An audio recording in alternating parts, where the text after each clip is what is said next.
దేవుని నామమునకు మహిమ కలుగును గాక. ప్రభునందు ప్రియులరా, మన ప్రభువు రక్షకుడునైన క్రీస్తు యేసు పరిశుద్ధ నామములో మీ అందరికీ శుభములు. 15వ తేదీ జూలై మాసము 2026 సంవత్సరం. ఇంకొక అద్భుతమైన సందేశంతో, వాక్యంతో, వాగ్దానంతో నేను మీ ముందుకు వచ్చినాను. ఈరోజు వాగ్దానము నేర్చుకునేటప్పుడు మనము ఒక విషయం ఆలోచన చేస్తూ ఉంటాం ఎప్పుడూ కూడా. ఏంటంటే ఒకే ఒక్క మాట, తీర్పు. చాలాసార్లు మనం అనుకుంటూ ఉంటాం, తీర్పు అంటే ఏంటి? కోర్టులో నేరము చేసిన వానికి వేసిన శిక్ష. అంటే తీర్పు అంటే ఏంటంటే శిక్ష విధించబడినవాడు, శిక్షింపబడినవాడు. అయితే అయితే అయితే ఇప్పుడు ఈ శిక్ష విధి అంటే అర్థం ఏంటంటే, చాలాసార్లు ఆ వ్యక్తి ఇంకా తీర్పు తీర్చబడలేదు, అతను నేరస్తుడు కూడా కాదు, అతన్ని ఒక వ్యక్తిగా అతని మీద నేరము మోపబడింది. ఏమంట? నేరము మోపబడింది, కానీ ఆ నేరము రుజువు చేయాలి.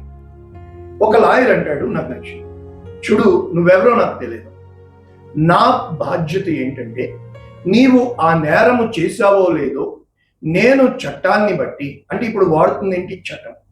చట్టానికి కొంచెమే ఉంది కనుక చట్టాన్ని బట్టి నువ్వు ఆ నేరము దేనికి చేశావో రెండు ముఖ్యమైనవి ఉంటాయి. మొట్టమొదటిది మోటివ్స్, నేరము చేయడానికి గల కారణము. రెండవది ప్రూఫ్స్, రుజువులు, సాక్ష్య ఆధారాలు. ఇవి రెండు కోర్టుకి సమర్పించాలి.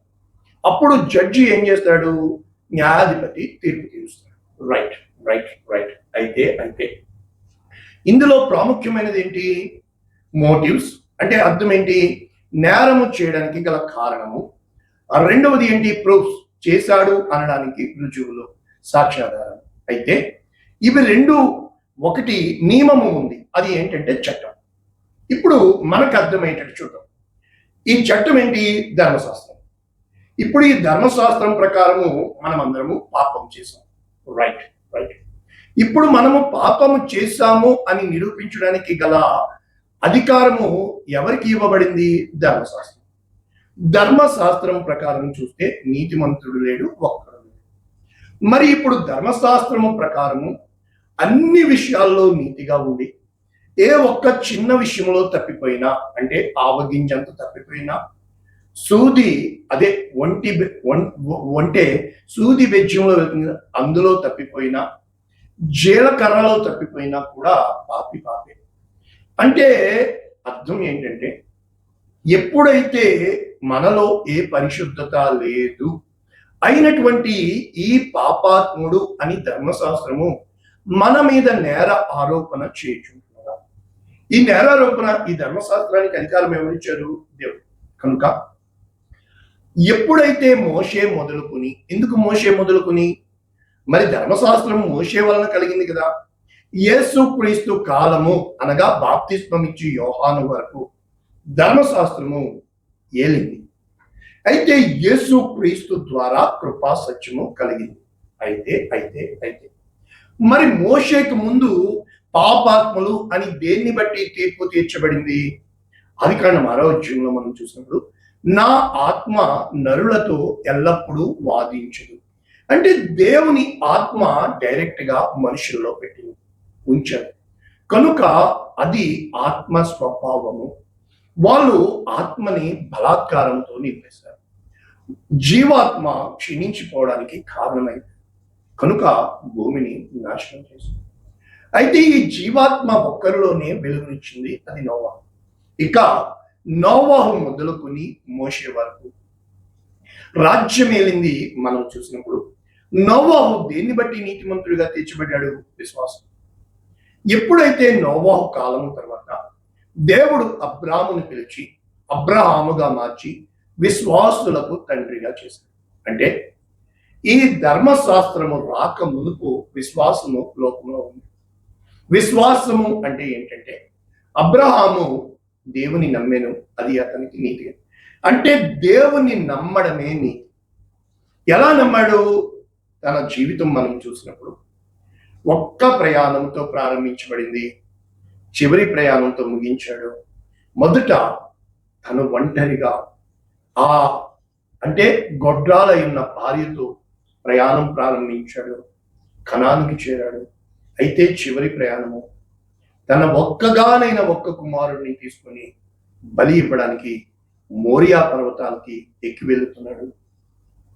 ఈ 2 ప్రయాణాల్లో కూడా ఒకటి దేని కొరకు ఎదురు చూస్తున్నాడో దాని కొరకు ప్రయాణం ప్రారంభించాడు.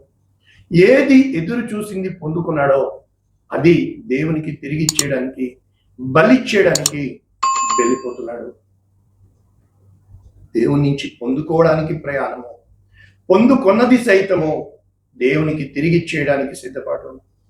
ఆకాశము నుండి దేవుడు తొంగి చూశాడు, అబ్రహామా అబ్రహామా, నిన్ను బట్టి నీ ద్వారా ఈ భూమిని నేను ఆశీర్వదిస్తున్నాను. నీ వంటి వాడు ఇక పుట్టడు. అంటే అబ్రహాము విశ్వాసమును బట్టి జనములకు తండ్రిగా, ఆ కుమారుడిగా, అబ్రహాము కుమారుడిగా యేసుక్రీస్తు కృపా సత్యముతో వచ్చాడు. అబ్రహాము క్రియలను బట్టి నీతిమంతుడా, లేక విశ్వాసమును బట్టి నీతిమంతుడా? విశ్వాసమును బట్టి. అంటే అబ్రహాము దేవుణ్ణి ఎంతగా నమ్మాడు అంటే మృతుతుల్యమైన అతని శరీరం నుంచి కోట్ల మంది జనాంగాన్ని దేవుడు తీయడానికి ఇష్టపడ్డాడు. అదే విధంగా సజీవుడైన తన కుమారుణ్ణి మృతులలో సైతము లేపగలడు దేవుడు అని నమ్మి చంపేయడానికి సిద్ధపడ్డాడు. ఈ రోజున అటువంటి వాక్యము, వాగ్దానం, విశ్వాసం ఉంచువానికి తీర్పు తీర్చబడదు. ఆయన యందు విశ్వాసము ఉంచువానికి తీర్పు తీర్చబడదు. అబ్రహాము జనములను తీర్పు తీర్చేవాడిగా, అబ్రహాము దీవించేవాడిగా, అబ్రహాము ద్వారా దీవెన వెళ్తుంది. అలాగ అబ్రహాం మారడానికి కారణం అబ్రహాముకు తీర్పు తీర్చబడదు. చూసారా, ఆయన యందు విశ్వాసం ఉంచువానికి తీర్పు తీర్చబడదు. యోహాను సువార్త 3వ అధ్యాయం 19. చాలా కాంప్లికేటెడ్ వాక్యము, నేర్చుకుందాము. అందరూ అడుగుతారు, మీరు ఎందుకు ప్రకటించుకుంటారు? యేసు ప్రభువుని నమ్మమని మీరు ఎందుకు చెబుతారు? మీకేంటి? ఈరోజు ప్రశ్నలకి జవాబులు చూద్దాం. ఇక్కడ పూర్తి వచనము, ఆయన యందు విశ్వాసం ఉంచువానికి తీర్పు తీర్చబడదు. విశ్వసింపని వాడు దేవుని అద్వితీయ కుమారుని నామమందు విశ్వాసము ఉంచలేదు కనుక వానికి ఇంతకు మునిపే తీర్పు. ఎందుకు యేసు ప్రభువుని నమ్మాలి? ఇక్కడ 3వ అధ్యాయం 16వ వచనం మనందరికీ తెలుసు. దేవుడు లోకమును ఎంతో ప్రేమించాడు కదా, ఆయన తన అద్వితీయ కుమారునిగా పుట్టిన వాని యందు విశ్వాసము ఉంచు ప్రతివాడు నశింపక నిత్య జీవము పొందినట్లు అనుగ్రహించు. అంటే దేవుడు ఒకే ఒక్క నియమం పెట్టాడు, విశ్వాసం. అంటే ఏ ధర్మశాస్త్రమును దేవుడు ఇచ్చాడో ధర్మశాస్త్రమును కొట్టివేశాడు అని నేను అనుకున్నాను. ఆయన నెరవేర్చడానికి కుమారుడిని పంపాడు. ధర్మశాస్త్రమును బట్టి మనమందరము పాపులు. అంటే లోకము తన కుమారుని ద్వారా రక్షణ పొందుటకే కానీ లోకమునకు తీర్పు తీర్చుటకు దేవుడు ఆయన లోకంలో, అంటే క్రీస్తు యేసు ప్రభువుల వారు లోకంలోనికి వచ్చింది తీర్పు తీర్చడానికి కాదు, రక్షించడానికి. నశించిన దానిని వెతికి రక్షించడానికి. అడవి ఒలీవ కొమ్మ అయిన మనలను షారోను రోజా పుష్పమైన ఆయనతో అంటుకట్టుకోవడానికి. ఆ తీర్పు ఏంటంటే లోకంలోనికి వెలుగు వచ్చెను, కానీ మనుష్యుల క్రియలు చెడ్డమైనందున వారు వెలుగుని ప్రేమించలేదు, చీకటిని ప్రేమించు. ఈ రోజున మనము నేర్చుకుంటున్న వాక్యము, యేసు క్రీస్తు ప్రభుల వారిని ఎందుకు నమ్మాలి? ఇక్కడ ఇంగ్లీష్ లో New Living Translation, John chapter 3 verses 18. There is no judgment, తీర్పు లేదు, against anyone who believes in him. యేసు క్రీస్తు ప్రభుల వారందు విశ్వాసం ఉంచువారు. But anyone who does not believe in him, ఆయన యందు ఎవరైతే విశ్వాసము ఉంచరో has already been judged for not believing in God's one and only son. అంటే దేవుడు వేసిన, దేవుడు ఇచ్చిన రక్షణ ప్రణాళికను వారు అంగీకరించలేదు కనుక వారికి ముందుగానే తీర్పు తీర్చబడి ఉంది. అంటే తీర్పు ఎవరికి తీర్చుతున్నట్లు ఇక్కడ మనము చూడగలుగుతున్నాం. రండి నేర్చుకుందాము. మొట్టమొదట తీర్పు అని మనం చెబితే, రెండవది రక్షణ. అంటే అర్థం ఏంటంటే కనికరమునే కోరుచున్నాను కానీ తీర్పుని కాదు. నేను బలిని కోరుకోవాడను కాను, దయా కనికరములు నేను ఇస్తున్నాను. అంటే దయా కనికరములు పొందుకునే వారెవరు? నీవు తీర్పు తీర్చువాడివా లేక దయను చూపించువాడివా? కనికరమును చూపువారు ధన్యులు, వారు కనికరింపబడు. అంటే నీవు ఎప్పుడూ కూడా ప్రేమించేవాడిగానే ఉండాలి. నీ పాపములు క్షమించేవాడిగా దేవుడు ఉంటాడు. కనుక ఇప్పుడు ఇక్కడ మనం నేర్చుకుంటున్నప్పుడు ఈ ఈక్వేషన్ లో ఇద్దరున్నారు. ఒకరు తీర్పుకి నియమించబడిన వారు, రెండు తీర్పును దాటిన వారు. మధ్యలో ఎవరున్నారు? క్రీస్తు యేసు ప్రభుల వారు ఉన్నారు. అంటే ఈ క్రీస్తు యేసు ప్రభుల వారికి ఇవ్వబడిన అధికారం ఏంటి? తీర్పు తీర్చే అధికారం గలవాడు. కనుక మనము ఎలా చూడొచ్చు ఇవే వాక్యాలు? రోమీయులకు రాసిన పత్రిక 8వ అధ్యాయం 1వ వచనం, క్రీస్తు యేసునందున్న వారికి ఏ శిక్షా విధి లేదు. There is no condemnation for whoever is in Christ అంటాడు. అంటే క్రీస్తు యేసునందున్న వారికి రక్షణ ఇవ్వబడుతుంది. ఎలాగా? 5వ అధ్యాయము రోమీయులకు రాసిన పత్రిక 1వ వచనం, విశ్వాసము మూలముగా మనము నీతిమంతులుగా తీర్చబడుతున్నాము కనుక క్రీస్తు యేసు ద్వారా దేవునితో సంబంధం కలిగి.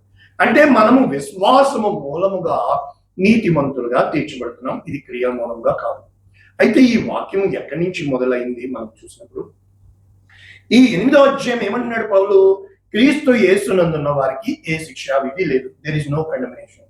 అయితే ఇక్కడ రోమీయులకు రాసిన పత్రిక 7వ అధ్యాయంలో ఇక్కడ పౌలు గారు ఏం రాయడానికి ప్రయత్నం చేస్తున్నాడు అంటే, పాపులలో ప్రధాన పాపిని ఎందుకు అయ్యానో చెప్తున్నాడు. ఎందుకు చెప్తున్నాడు? ధర్మశాస్త్రము శ్రేష్టమైనది కానీ, ధర్మశాస్త్రము ఆత్మ సంబంధమైనది కానీ, ఒకవేళ ధర్మశాస్త్రము లేకపోతే నేను పాపిగా ఎంచబడను కనుక.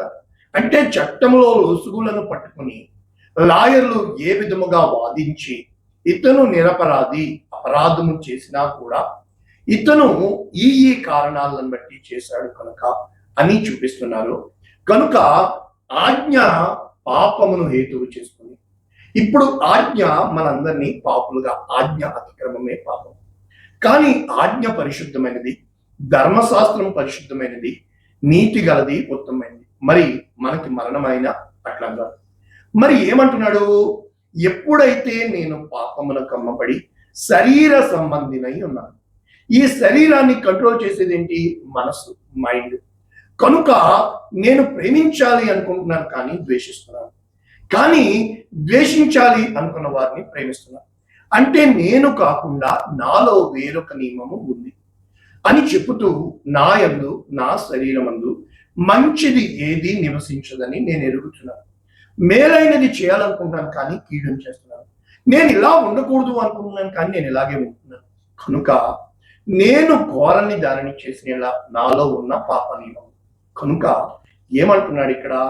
అంతరంగ పురుషుడు ఏమై ఉన్నాడో అని చెబుతూ చెప్పబడ్డానికి, నేను ఎంత దౌర్భాగ్యుడను, నేను ఎందుకు సాధన చేయలేకపోతున్నాను ఈ శరీరాన్ని అని చెబుతూ, ఏ విశ్వాసం అయితే మనస్సు విషయంలో నేను దైవ నియమమునకు, శరీర విషయంలో పాప నియమమునకు దాసుడనై ఉన్నాను.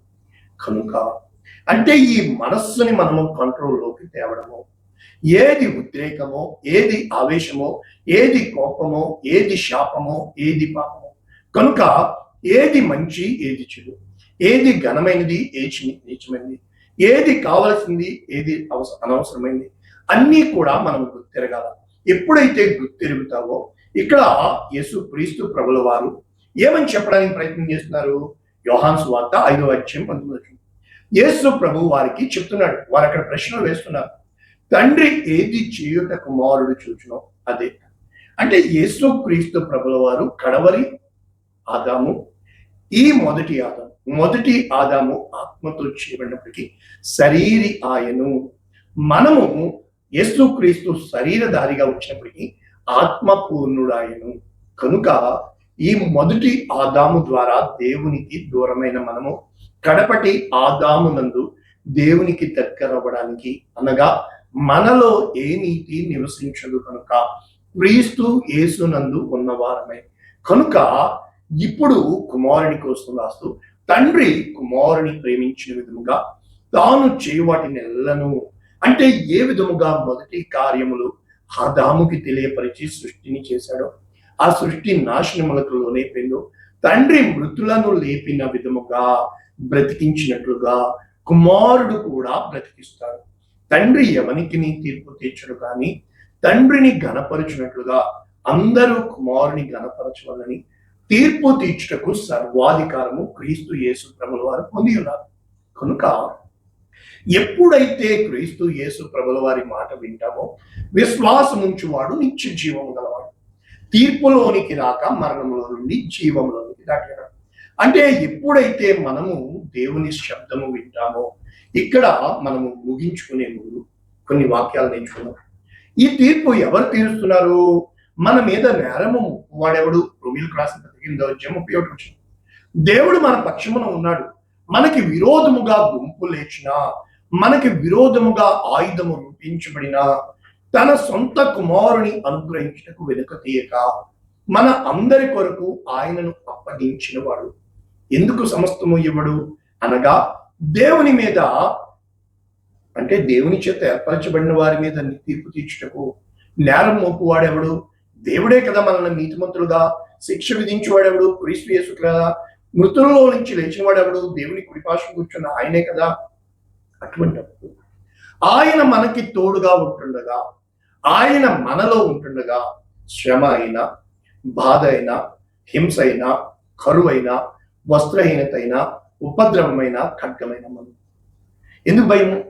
దేవుని ప్రేమ కోసం ఎప్పుడైతే మనము నిలబడతామో వీటన్నింటిలోంచి వాటికి తీర్పు తీరుస్తాడు. అంటే ఎప్పుడైతే 5 రొట్టెలు 2 చేపలకి తీర్పు తీర్చాడో 5,000 మందికి జీవమైనది. నీటికి తీర్పు తీర్చాడో ద్రాక్షారసంగా మారి, పాత నిబంధనలో అదే నీటికి తీర్పు తీరిస్తే రక్తముగా మారి. అంటే మరణమైన, జీవమైన, దేవదూతలైన, ప్రధానమైన, ఉన్నవి అయినా, రాబోయి, అధికారులైనా, ఎత్తైనా, లోతైనా, మరి ఏదైనా కూడా. కనుక మనం ముగించుకుంటే మార్కు 16 నమ్మి విశ్వాసం ఉంచి బాప్తిస్మం పొందిన వాడు రక్షింపడు. చాలా మంది మేము బాప్తిస్మం పొందాము అంటున్నారు, సంఘానికి రారు, అసలు దేవుని వాక్యం చదవరు. ఎలా కుదురుతుంది? అంటే నేను నమ్మానండి, ఆయన నమ్మానండి, నేను కాదండి. అంటే యోహాను సువార్త 8:24 మీ పాపములలోనే ఉండి మీరు చనిపోదురు, ఆయనని మీరు విశ్వసించిన ఎడల. అంటే ఆయన్ని నమ్మావు అన్నావు, పాత మనసు ఎక్కడ విడిచిపెట్టావు? పాత రోత జీవితం ఎక్కడ విడిచిపెట్టావు? నీ బ్లడ్ ప్రెషరు, బ్లడ్ షుగరు ఎక్కడ విడిచిపెట్టావు? ఆయన కృపని ఎక్కడ పొందుకున్నావు? మెత్తటి మాటలు ఎక్కడ రాగలుగుతున్నాయి? ఆయన హృదయ అంతరంగాలు తొంగి చూసే దేవుడని, ఆయన నిన్ను పరీక్షించే దేవుడని, ఆయన నిన్ను గమనించే దేవుడని, ఆయన నిన్నుగా పేరు పెట్టి పిలుస్తున్నాడు. ఎలా చెప్పాలి? తండ్రి ఎప్పుడూ కఠినంగా ఉంటాడు. తండ్రి ఇల్లు చెరసాల అనిపిస్తుంది. చాలా మంది నాకు చెప్తారు, మీ మాటలు నాకు నచ్చమండి, మేము గాయపడిపోతాం, అందుకే మీ దగ్గరికి రాము, వెళ్ళిపోతాం. కారణం ఏంటి తెలుసా? తండ్రి ఎప్పుడు ప్రేమిస్తాడు, మోసగాడు ఎప్పుడు మోసం చేయడానికి ప్రేమను నటిస్తాడు. తేడా ఏంటంటే, నువ్వు నడవవలసిన మాత్రము ఆ మార్గము తండ్రి బాధ్యత కలిగి నేర్పిస్తాడు. అది తండ్రి. ఆ మోసగాని ఇల్లు నిన్ను లేని వాటిని, అనగా నీకు ఏది హానికరమో, ఏది నిన్ను మోసం చేయొచ్చు, అవి దగా చేస్తాయి. కనుక వాక్యంగా వ్యక్తపడుతుంది. అక్కడికి రా, మాకు బాధ, మాకు దుఃఖం, మాకు వేదన ఇలాగే ఉందా? వాక్యం చెప్పమనండి. వాక్యం ఇదే కదా. మనుష్యులలో ఘనముగా ఎంచబడినది దేవుని దృష్టికి నేర్చుకుని, తను తాను నా కోసం తగ్గించుకున్నవాడు హెచ్చింపబడు. ఆత్మ విషయమై దీనులైన వారు ధన్యులు, పరలోక రాజ్యం. వాక్యం ఇలాగేగా చెప్పింది. అలా చెప్పొద్దండి, మా మనసులు గాయపడుతున్నాయి. ఆ మనసేగా శరీరం, శరీరానికేగా దేవుడు తీర్పు ఇచ్చాడు. తూట్లు కొడిచి ఆ శరీరానికి రోగాలు, ఆ శరీరానికి ఆకలి, ఆ శరీరానికి దాహం, మన్ను కనుక మన్నే పడతాం. ఆత్మకి తీర్పు తీర్చున్నాడు. ఆత్మ నిత్యము జీవము, లేకపోతే నిత్యము నాశనం. ఏ రోజునైతే ఇది మనము గ్రహించగలుగుతామో, గుర్తించగలుగుతామో, దేవుని ఇష్టమైన బిడ్డలుగా ఉంటాము. మనము తీర్పులోకి రాము, ఎవ్వరికీ తీర్పు తీర్చము, ఎవ్వరినీ వేలెత్తి చూపించము. మన దారిలో మనం చూసుకుంటాము. మనకి తీర్పు తీర్చిన వారిని కూడా క్షమిస్తాము. మన యొద్దకు వచ్చి వారిని త్రోసివేయము, హత్తుకోవడానికి ప్రయత్నం చేస్తాము. ఏ రోజునైతే హత్తుకోవడానికి ప్రయత్నం చేస్తామో సమస్తము సాధ్యమవుతాయి. ప్రార్థన చేద్దాం. పరిశుద్ధుడా, ప్రేమ కలిగింది విత్తబడిన వాక్యమును దీవించిన వాడు లక్షల మందికి రక్షణ కాలంలో అనేక మందికి ఆశీర్వాదం వేస్తున్నామని దీవిస్తున్నాము. ఆమేన్. God bless you all. దేవుడు మిమ్మల్ని దీవించుకోవాలి. ఆమేన్.